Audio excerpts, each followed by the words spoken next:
नमस्कार दोस्तों, मेरा नाम है रोहित सिंघल और हम अपनी इकोनॉमी की सीरीज़ को आगे बढ़ाते हुए कंटिन्यू करते हुए प्राइमरी सेक्टर को जो है आज एक नया वीडियो डिस्कस करते हैं प्राइमरी सेक्टर का, जिसको बोलते हैं ऑर्गेनिक फार्मिंग।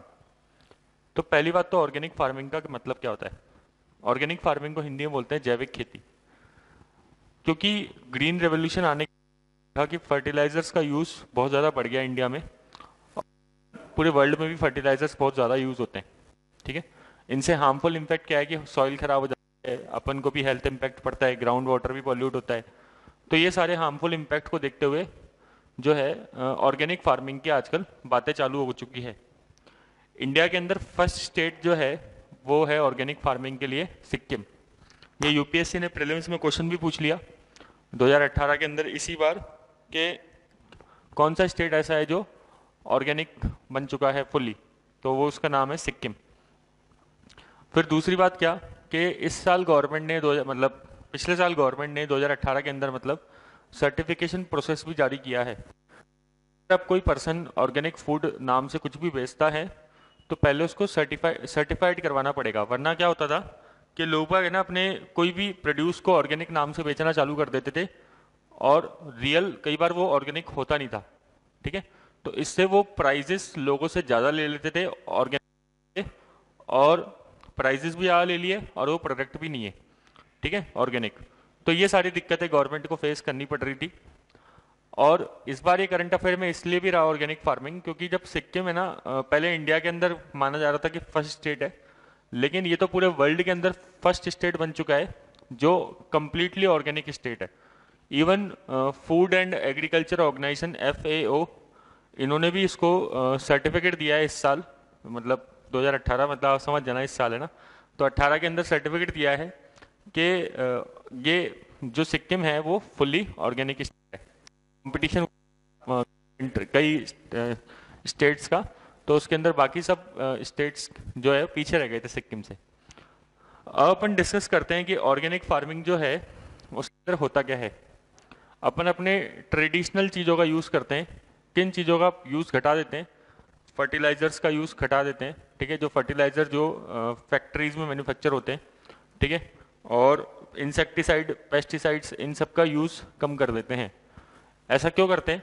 क्योंकि देखो, पहली बात तो जैसे ही अपन फर्टिलाइजर लेके आते हैं मार्केट से तो गवर्नमेंट की सब्सिडी का नुकसान होता है। ठीक है, क्योंकि आपको पता है कि फर्टिलाइजर पे गवर्नमेंट बहुत अच्छी खासी सब्सिडी देती है। सेकंड बात, जैसी फर्टिलाइजर आप उस सीड्स पे डालोगे या सॉइल में डालोगे, ठीक है, तो सॉइल भी कंटेमिनेट होगी। फिर आपको पता है कि जैसी बारिश आती है तो फिर वो जो भी फर्टिलाइजर है वो लीचिंग के थ्रू जमीन के अंदर चला जाता है। ठीक है, वरना रन ऑफ के थ्रू वो जो बरसात का पानी है वो अल्टीमेटली नदियों में जाएगा या लेक्स में जाएगा। ठीक है, उससे फिर अपन ने पढ़ा है कि यूट्रोफिकेशन ऑफ लेक हो सकता है, होता है। यूट्रोफिकेशन मतलब कि जो लेक है वो एक तरीके से डेड हो जाएगी, क्योंकि अपन देखा था एनवायरनमेंट में, आपने देखा होगा पढ़ा होगा कि जो भी फर्टिलाइजर, ठीक है, तो जैसे ही वो पानी के अंदर जाएंगे तो वहाँ पे एल्गल ब्लूम की सिचुएशन अराइज हो जाएगी और एल्गी है वो ऊपर पानी के स्टार्ट हो जाएगी जमना, और उसके बाद नीचे ऑक्सीजन जाना बंद हो जाएगी। ठीक है, और जितनी भी ऑक्सीजन है वो वही लोग कंज्यूम कर लेंगे, एल्गी ही कंज्यूम कर लेगी, और फिर पूरी की पूरी लेक जो है वो डेड हो जाएगी, खत्म हो जाएगी, मर जाएगी। तो इसे बोलते हैं लेक यूट्रोफिकेशन। तो ये भी समस्या देखने को मिलती है फर्टिलाइजर्स जो अपन यूज़ करते हैं, जिसके अंदर बहुत ज़्यादा केमिकल्स होते हैं या नाइट्रोजन वगैरह सब ये सब चीज़ें होती है। अब अपन क्या यूज़ करेंगे इसमें, फर्टिलाइजर यूज़ करेंगे नहीं करेंगे? नहीं करेंगे, अपन इसमें बायो फर्टिलाइजर्स यूज़ करेंगे। बायो मतलब एक तरीके से अपन जानते हैं लाइफ जो होती है, मतलब जैसे ना इसमें अपन टेक्निक्स यूज़ करेंगे। फर्टिलाइजर्स मार्केट से नहीं खरीदेंगे। फर्टिलाइजर्स जो है जैसे मान लो अपने गाय भैंस वगैरह ये सब बंदरी है, ठीक है, एनिमल्स जो होंगे उनके जो मैन्योर्स होंगे वो काम में लिए जाएंगे। ठीक है, उनका जो वेस्ट होगा, काउ डंक जिसे अपन बोलते हैं जैसे, तो वो काम में लिया जाएगा। गवर्नमेंट की स्कीम भी आई है 2018 के अंदर बजट के अंदर, गोवर्धन इनिशिएटिव, आपको पता होगा। तो उसके अंदर भी यही बात बोली गई है कि भाई अगर आप जैसे गोवर्धन मतलब गोबर को धन बताया गया है, तो जैसे अपन अपने इंडिया में ट्रेडिशन भी है, तो इस तरीके से नाइट्रोजन जो है उसका यूज कैसे, उसको कैसे बढ़ाया जाएगा अंदर, इंटर क्रॉपिंग करके लेग्यूम्स क्रॉप की, लेग्यूम्स क्रॉप होती है जो दालें वगैरह होती है, ठीक है। तो दालों को उत्पादन करेंगे, को पता है नाइट्रेट फिक्सेशन अपने आप हो जाता है उससे, तो अलग से नाइट्रोजन वगैरह डालने की जरूरत नहीं पड़ती है। फिर और क्या करेंगे, क्रॉप रोटेशन करेंगे टाइम टू टाइम, ठीक है। तो ये सब जो चीजें हैं, मतलब इसके अंदर क्या होता है, जो पारंपरिक चीजें होती है, ट्रेडिशनल चीजें होती है, उसको बढ़ावा दिया जाता है।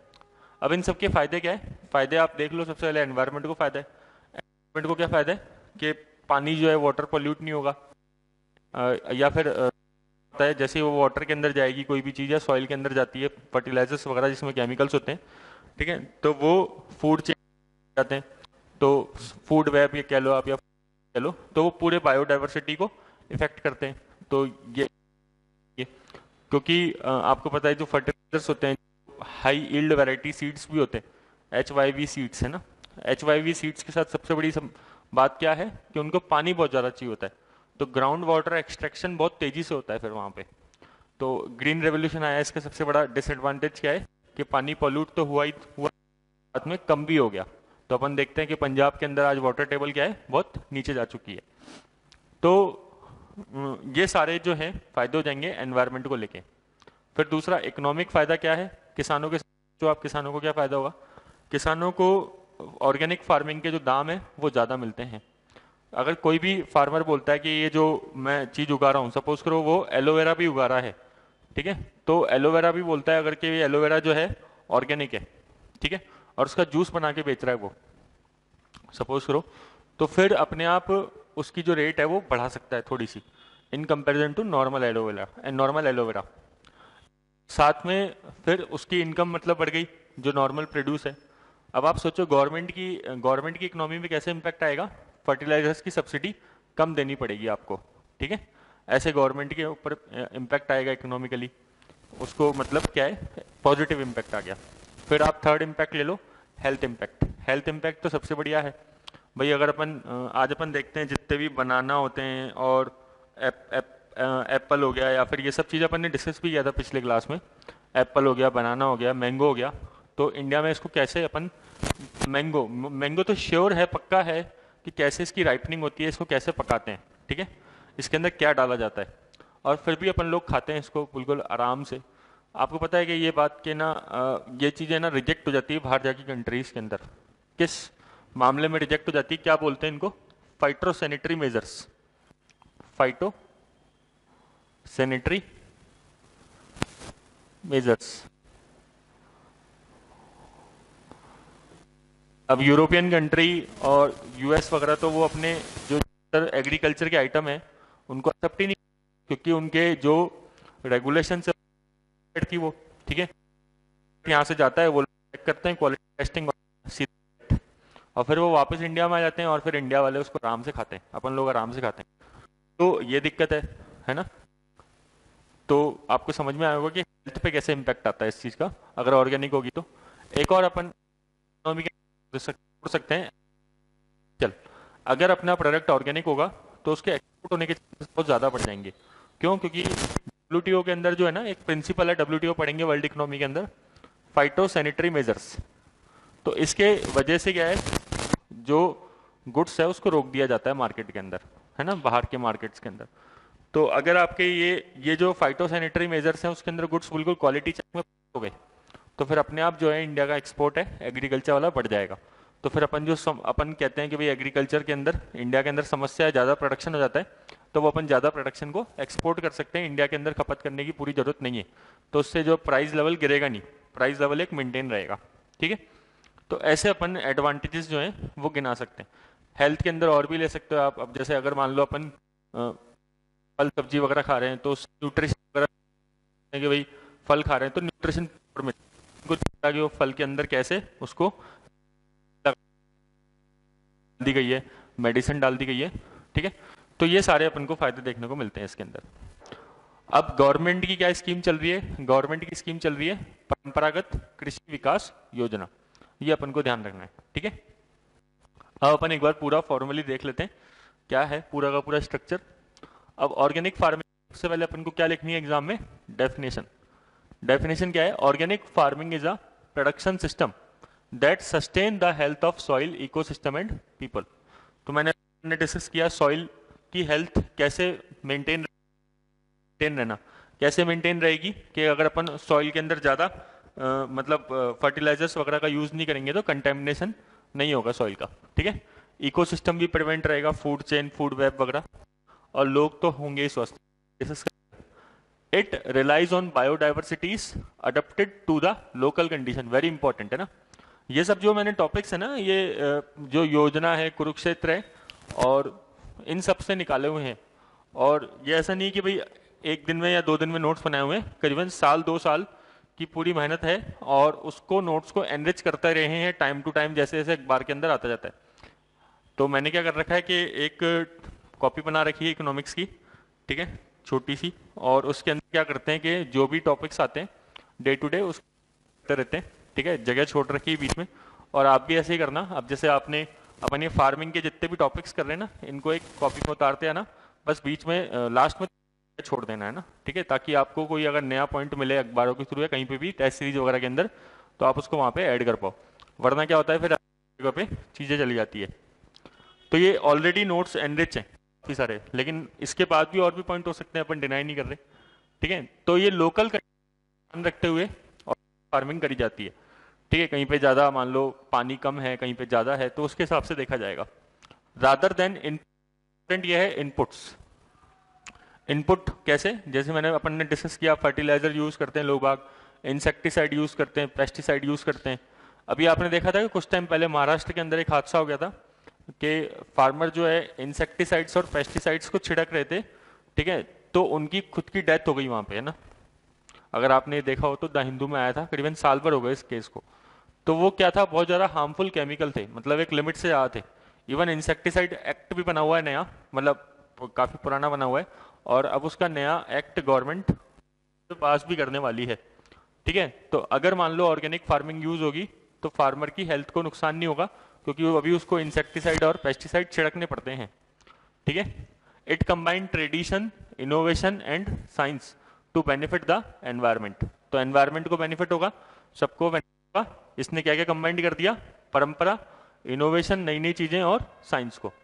It promote use of organic material like crop residue, animal manures, farm waste, bio fertilizer, bio pesticides, है ना। अब क्रॉप रेजिड्यूज जो भी बच जाता है, तो जैसे कोई पत्ती वत्ती या फिर कुछ कुछ भी बच गया है ना, ठीक है, तो अपन कंपोस्टिंग करके यूज कर लेंगे उसकी। Obtain yield for longer time. अब जैसे क्या होता है कि फर्टिलाइजर डालने का सबसे बड़ा नुकसान क्या है कि स्टार्टिंग में तो प्रोडक्शन बढ़ जाता है, लेकिन बाद में जमीन क्या हो जाती है, बाद में जमीन जो है धीरे धीरे लो फर्टिलिटी की तरफ चली जाती है, उसकी प्रोडक्टिविटी जो होती है वो कम होती जाती है। अभी किसान जैसे अपन को देखने को मिल रहा है पंजाब के अंदर, पंजाब में उस टाइम उन्होंने शुरुआत के अंदर बहुत ज़्यादा फर्टिलाइजर यूज़ करे, तो उस टाइम पे उनकी प्रोडक्टिविटी बहुत ज़्यादा बढ़ गई, है ना। लेकिन अब अपन को क्या देखने को मिल रहा है कि अब प्रोडक्टिविटी उल्टा क्या हो रही है, नॉर्मल जो जमीन है उससे भी कम हो चुकी है प्रोडक्टिविटी, ठीक है। तो अगर अपन ऑर्गेनिक फार्मिंग यूज करते हैं तो अपना जो जमीन है वो उपजाऊ ज्यादा टाइम तक रहेगी, ठीक है, प्रोडक्टिव रहेगी। टेक्निक्स क्या यूज करेंगे इसके अंदर? Crop rotation, intercropping with legumes, legumes मतलब दाल वगैरह हो गई, शेल बी यूज, ठीक है। क्रॉप रोटेशन मतलब अलग अलग बार अलग अलग क्रॉप उगा रहे हैं तो फायदा होता है। एडवांटेजेस देख लेते हैं फटाफट से। एनवायरमेंट को क्या फायदा है? सॉइल की हेल्थ अच्छी रहेगी। वाटर कंटेमिनेशन डिस्कस किया था अपन ने, ठीक है, वरना वाटर के अंदर पॉल्यूशन हो जाता है। यूट्रोफिकेशन ऑफ लेक से इसको आप लिंक कर सकते हो, ठीक है। बायोडाइवर्सिटी कंजर्वेशन रहेगा, ठीक है, फूड चेन, फूड वेब वगैरह, तो ये अपन देख सकते हैं।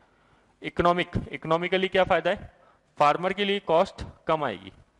आपने सुना होगा जीरो फार्मर बजट या जीरो फार्म बजटिंग, सुना है क्या इस टॉपिक को? अगर नहीं सुना तो आप इसके बारे में ना एक बार रिसर्च करना, थोड़ा सा पढ़ना आज, है ना। जीरो फार्म बजट क्या होती है ये, और इंडिया के अंदर कोई स्टेट है क्या जो इसके अंदर आगे बढ़ रहा है? आप ये भी चेक करना, ठीक है। इसके क्या फायदे हैं, क्या लिमिटेशन है इसकी, वो आप चेक करिएगा, तो आपको लगेगा कि अपन ऑर्गेनिक से ही लिंक कर पा रहे हैं इसको। अगर आप एग्जाम में ये टेक्निकल वर्ड लिखते हैं तो शायद इम्पैक्ट ज़्यादा जाएगा टीचर पे। तो कॉस्ट ऑफ फार्मिंग क्यों रिड्यूस होगी? क्योंकि फार्मर को क्या है, इनपुट खरीदने की जरूरत नहीं पड़ेगी। जैसे फर्टिलाइजर्स खरीद रहा है फार्मर, इंसेक्टिसाइड्स खरीद रहा है ना, ये उसको फायदा हो गया। Premium price of the product, इसका क्या मतलब है कि अभी डिस्कस किया था ना अपन ने, नॉर्मल एलोवेरा है तो उसको कम रेट में बेचते हैं, लेकिन जो अगर ऑर्गेनिक एलोवेरा करके बेचोगे तो आप ज्यादा रेट में बिकेगा। ठीक है। हाई एक्सपोर्ट पोटेंशियल, इसके आगे क्या लिख सकते हैं, फाइटो सैनिटरी मेजर्स, है ना, sanitary and phyto sanitary measures, वो वाला है ना। ठीक है। WTO कंप्लाइंस हो जाएगा ना। एनिमल हस्बेंड्री सबसे इंपॉर्टेंट पॉइंट है, क्यों, अगर आप क्या करोगे, सपोज करो आप चाहते हो कि ऑर्गेनिक फार्मिंग करें, तो आपको जो फर्टिलाइजर्स हैं उनकी जगह आप क्या करेंगे, काउ डंक या फिर मैन्योर्स का यूज करेंगे। तो मैन्योर्स कहाँ से आएंगे, एनिमल से। तो फिर आप एनिमल हस्बेंड्री को भी प्रमोट करेंगे। ठीक है। तो इससे फार्मर की इनकम और बढ़े। क्लियर क्या। सोशल, अब आपने वैसे देखो, कल आपने इंटरव्यू देखा हो, कल परसों, कल ही, हाँ कल रात को प्राइम मिनिस्टर मोदी ने एक इंटरव्यू दिया है। ठीक है। तो उन्होंने बोला है कि जो फार्म लोन वेवर है वो इसका सॉल्यूशन नहीं है, क्या है, फार्मर की इनकम को बढ़ाना होगा। ठीक है। अब पॉलिटिकल बातें छोड़ दो, लेकिन बात वो सही कह रहे हैं कि फार्मर की इनकम को बढ़ाना होगा, है ना। ठीक है। तो फार्मर की इनकम के बढ़ाने के तरीके यही होते हैं कि आप अलाइड सेक्टर से लिंक कर दो फार्मर को। ठीक है। हॉर्टिकल्चर से लिंक कर दो। सोशल बात, सोशल फायदा क्या है, इंडिजीनियस नॉलेज जो है वो प्रमोट होगी। ठीक है। अभी क्या हो रहा है, जैसे जीएम क्रॉप्स, फार्मर क्या यूज कर रहे हैं, जीएम क्रॉप्स। कौन सी जीएम क्रॉप्स अलाउड है इंडिया में, बीटी कॉटन। अब पहले कह रहे थे भाई बीटी कॉटन बहुत बढ़िया है, बढ़िया है, लेकिन पता है बीटी कॉटन का भी रेजिस्टेंट डेवलप हो गया है। ठीक है। बॉलवॉर्म जो है उसने रेजिस्टेंस डेवलप कर लिया है बीटी कॉटन, है ना, के अंदर भी। तो फिर क्या है बताओ, फिर वापस से आपको कुछ मॉडिफाई करके कोई और क्रॉप निकालनी पड़ेगी। ठीक है। तो अगर अपन इंडिजीनियस का प्रमोशन करें तो वो ज्यादा बेटर रहेगा। ठीक है। तो वो ऑर्गेनिक फार्मिंग के थ्रू हो सकता है। वुमेन एम्पावरमेंट, क्यों, आपको पता होगा एक टॉपिक होता है फेमिनाइजेशन एग्रीकल्चर, सुना है ना अपन ने इसके बारे में, आपने सुना होगा, नहीं सुना तो अपन डिस्कस कर लेंगे। फेमिनाइजेशन ऑफ एग्रीकल्चर क्या मतलब होता है इसका, कि जो एग्रीकल्चर है उसके अंदर वुमेन्स की जो रेशो है वो बढ़ रही है। उसका रीजन क्या है मेन, क्योंकि जो मेल्स होते हैं, मेल्स गांव से शहर के अंदर काम करने के लिए आ जाते हैं, बच कौन जाता है, बच जाते हैं वुमेन और उनके बच्चे। ठीक है। तो वुमेन और जो बच्चे रह गए तो वो क्या करेंगे, फिर उस खेत के अंदर खेती करेंगे या फिर कहीं पे लेबर का काम करेंगे, एग्रीकल्चर लेबर। तो और जो मेल्स हैं, यंग जो भी हैं, यंग पूरे के पूरे मेल्स, वो किधर आ जाएंगे, शहर की तरफ आ जाएंगे काम करने, कमाने। तो फिर इससे होगा क्या, फेमिनाइजेशन ऑफ एग्रीकल्चर। ठीक है। अब फेमिनाइजेशन ऑफ एग्रीकल्चर दिक्कत नहीं है, उसके बाद जो होगा वो दिक्कत है, क्योंकि अगर वुमेन अकेली रहेगी वहां पे तो फिर उसको ऐसा माना जाएगा कि वो, आपको पता ही है, वल्नरेबल हो जाएगी फिर अपने आप ही, है ना। ठीक है। तो ये प्रॉब्लम होती है। तो अगर अपन क्या है, इकोनॉमिकली वो सोशली सोचे तो ये माइग्रेशन को कम करेगा। ठीक है। क्योंकि ऑर्गेनिक होगी तो फार्मर की इनकम बढ़ेगी, फार्मर की इनकम बढ़ेगी तो उसको माइग्रेट करने की जरूरत नहीं है। माइग्रेट करने की जरूरत नहीं है तो अपने आप वुमेन का क्या हो जाएगा, एम्पावरमेंट हो जाएगा। ठीक है। दोनों के दोनों साथ साथ रहेंगे। फिर हेल्थ, हेल्थ इंपॉर्टेंट है। जब न्यूट्रिशियस फूड उगाओगे, है ना, और हेल्दी फूड उगाओगे तो अपने आप क्या है, जो इंटेक होगा वो बढ़िया होगा, मेल न्यूट्रिशन की प्रॉब्लम कम होगी और फार्मर्स को केमिकल एक्सपोजर जो है वो नहीं होगा। अभी अपन ने डिस्कस किया ना कि महाराष्ट्र के अंदर कुछ फार्मर्स की डेथ हो गई थी केमिकल, तो मतलब इंसेक्टिसाइड्स, पेस्टिसाइड्स खेतों में डालते हुए। ठीक है। ये समझ में आ गया अपन को। अब अपन देख लेते हैं लिमिटेशंस। सबसे इंपॉर्टेंट पॉइंट क्या है कि भाई ऐसा हो क्यों नहीं रहा, अब सर इतनी सारी अच्छी अच्छी बातें हैं तो ये अटक कहाँ रहा है मामला, है ना। अपन ने देखा था अभी सब चीजें अच्छी अच्छी देख रहे थे, कॉन्ट्रैक्ट फार्मिंग भी कितना बढ़िया है, लेकिन अटक रहा है वापस से। और फिर हॉर्टिकल्चर के साथ भी इश्यूज चल रहे हैं। तो ऐसे ही ऑर्गेनिक फार्मिंग के साथ क्या इशू है, सबसे बड़ी इशू तो ये है, ये लेट रिजल्ट देता है। ठीक है। देर में इसके नतीजे देखने को मिलते हैं, लॉन्ग टाइम नतीजे देखने को मिलते हैं, लेकिन फार्मर को तो शॉर्ट टाइम रिजल्ट भी चाहिए ना। ठीक है। तो उस केस में फिर दिक्कत करता है। तो सबसे बड़ी बात क्या है, टाइम टेकिंग प्रोसेस। लेकिन अगर आप फर्टिलाइजर डालोगे तो कितनी जल्दी उत्पादन बढ़ जाएगा, ये है। फिर दूसरी बात क्या, सब्सिडीज है फर्टिलाइजर्स पे, सब्सिडीज है फर्टिलाइजर्स पे, तो किसानों को फर्टिलाइजर इजीली अवेलेबल हो जाते हैं। ठीक है। तो फिर किसान क्यों सोचेगा कि मैं ऑर्गेनिक के अंदर जाऊं, ठीक है, जब वो चीज सस्ती मिल रही है। तो requirement of large organic input, अब सोचो कि भाई अपन को मैन्योर्स चाहिए एनिमल का, है ना, ठीक है, डंग वगैरह जो भी चाहिए, तो उसकी रिक्वायरमेंट छोटी मोटी नहीं होगी। अगर मान लो एक 2 हेक्टेयर का खेत है तो कितनी सारी उस चीज को उसको रिक्वायरमेंट होगी। तो या तो उसको उस चीज एनिमल्स जो होंगे वो ज्यादा रखने पड़ेंगे, हो सकता है उसके पास वो कैपेबल नहीं हो उस चीज के लिए। अगली बात, सर्टिफिकेशन प्रोसेस जो है गवर्नमेंट ने मैंडेटरी कर दिया है ऑर्गेनिक फूड पे। तो ये एक लिमिटेशन तो नहीं है वैसे, लेकिन आप ये कह सकते हो कि अगर कोई पर्सन सर्टिफिकेशन के हिसाब से नहीं बेच रहा, ठीक है, या सर्टिफिकेशन कराने के उसके पास कोई प्रोसीजर उसको पता नहीं है, तो ये उसके लिए फिर दिक्कत वाली बात है। ऐसे एक पॉइंट को कनेक्ट कर सकते हो, लेकिन सर्टिफिकेशन वाला पॉइंट लिखना जरूर, क्योंकि ये सर्टिफिकेशन इसी साल 2018 में, मतलब 2018 में इंट्रोड्यूस किया है, ठीक है। फिर लास्ट पॉइंट अपना सबसे फेवरेट पॉइंट, अवेयरनेस नहीं है फार्मर को, ठीक है, ये कहीं पे भी आप चिपका सकते हो। फिर अपन ने डिस्कस किया क्या, परंपरागत कृषि विकास योजना गवर्नमेंट की चल रही है, उसके अंदर यही बातें कि ऑर्गेनिक फार्मिंग को क्लस्टर अप्रोच से बढ़ाना है, ठीक है, जो विलेजेस हैं उसको अडॉप्ट करना है, क्लस्टर अप्रोच से ऑर्गेनिक फार्मिंग को बढ़ाना है। तो बस आप तो ये नाम लिख देना, परंपरागत कृषि विकास योजना एग्जाम में, और लिख देना कि जो फार्मर्स हैं उनके लिए अपन क्लस्टर्स अप्रोच का यूज करेंगे, ठीक है, ऑर्गेनिक खेती करने के लिए। सिक्किम का ध्यान रखना, सिक्किम इंपॉर्टेंट है कि सिक्किम इंडिया में पहला राज्य बन गया है। फिर अगली बात, जैविक भारत लोगो लॉन्च कर दिया है गवर्नमेंट ने, ठीक है, तो ऑर्गेनिक इंडिया लोगो ये है। और सर्टिफिकेशन जो है कौन करता है, सर्टिफिकेशन FSSAI, अपन ने इसके बारे में पहले भी डिस्कस किया था, food safety and security authority of India, ठीक है, ministry of health family welfare के अंदर आती है ये बॉडी।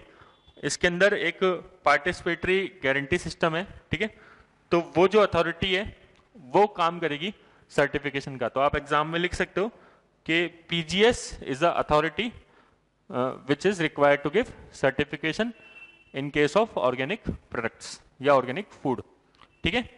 तो इतना डिस्कस कर लो, बस बहुत है, अपन नेक्स्ट अगली क्लास में डिस्कस करते हैं। Thank you.